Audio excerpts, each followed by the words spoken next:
Welcome to the in front of me Motorola Edge 30 Pro, and I'll show you how to enable or disable Google Fit on this device.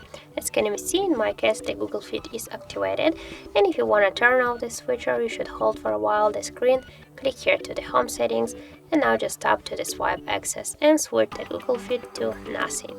And now of all, just slide with our finger to the right side. As can you see, we can't we can open the Google Fit at the moment.